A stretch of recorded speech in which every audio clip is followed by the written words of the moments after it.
Selamat pagi, salam sejahtera bagi kita semua dimanapun kita berada.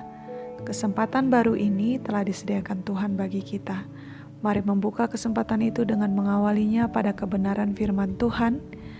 Yang pagi ini firman Tuhan didasarkan pada Galatia pasal 4 ayat 1 hingga ayat yang ke-7. Firman Tuhan dalam Alkitab tertulis. Yang dimaksud ialah selama seorang ahli waris belum akil balik, sedikit pun ia tidak berbeda dengan seorang hamba. Sungguh pun ia adalah tuan dari segala sesuatu, tetapi ia berada di bawah perwalian dan pengawasan sampai pada saat yang telah ditentukan oleh Bapanya. Demikian pula kita, selama kita belum akil balik, kita takluk juga kepada roh-roh dunia.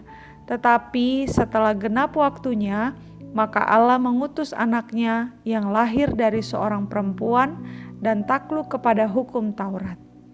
Ia diutus untuk menebus mereka yang takluk kepada hukum Taurat, supaya kita diterima menjadi anak.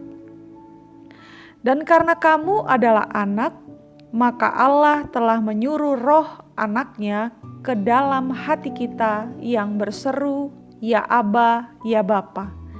Jadi, kamu bukan lagi hamba, melainkan anak. Jikalau kamu anak, maka kamu juga adalah ahli waris oleh Allah. Demikian firman Tuhan.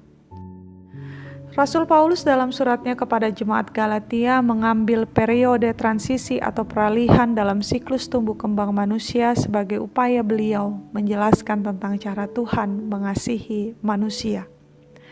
Meski cara Tuhan mengasihi manusia adalah dengan memerdekakan manusia sebagaimana dijelaskan oleh Rasul Paulus pada pasal sebelumnya, namun dalam bagian perenungan kita pagi ini diketemukan bahwa ternyata cara Tuhan mengasihi manusia tak hanya cukup dengan memerdekakan manusia saja, melainkan juga mengangkat status atau derajat manusia dari hamba menjadi anak, dari yang takluk kepada roh-roh dunia menjadi ahli waris atau seseorang yang berhak menerima janji Tuhan. Hanya saja, berbicara tentang terangkatnya status manusia, seringkali membuat manusia hanya memahaminya sebatas terangkatnya saja. Sehingga seringkali diketemukan kesalahpahaman atau kesalahkaprahan ketika manusia melakoni hidupnya sebagai umat Tuhan.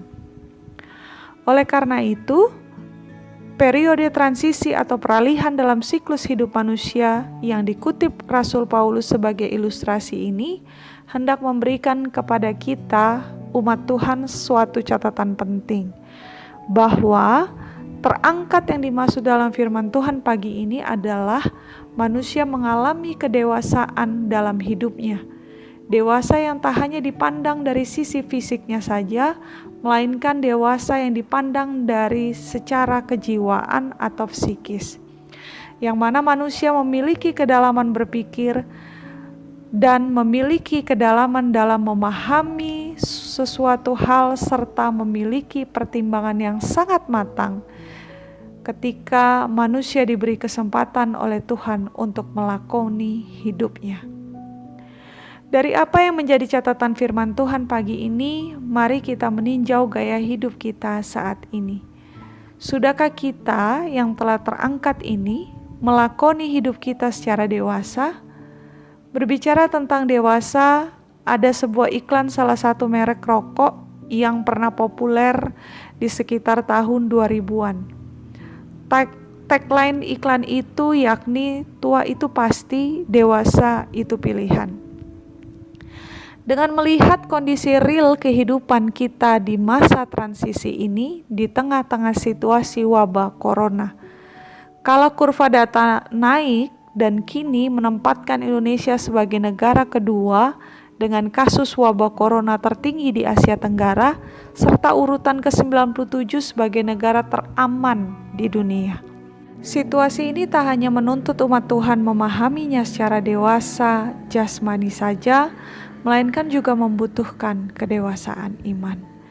Kehidupan iman yang dewasa bukan berarti kebal dari penderitaan dan kemalangan. Dan ketika dihimbau untuk berdampingan dengan situasi pahit ini, hanya orang yang telah dewasa imannya, yang mampu memahami cara Tuhan mengasihinya ketika ia melakoni hidup di tengah-tengah situasi pahit ini. Kiranya firman Tuhan pagi ini menguatkan langkah iman kita bersama. Amin. Mari menutup renungan pagi ini dengan berdoa. Mari saudara, kita berdoa. Ya Aba, ya Bapa Pencipta semesta, pagi ini telah ada kesempatan yang Kau berikan bagi kami untuk melakoni hidup ini. Kesempatan yang Kau berikan ini juga adalah cara-Mu untuk mendewasakan iman kami. Maka seturut firman-Mu di pagi hari ini, tolonglah hati dan jiwa kami, agar kami tetap tertuntun dan mengalami kedewasaan iman saat kami beraktivitas di sepanjang kehidupan kami hari ini dan seterusnya. Terpujilah Engkau ya Aba, ya Bapa. Amin.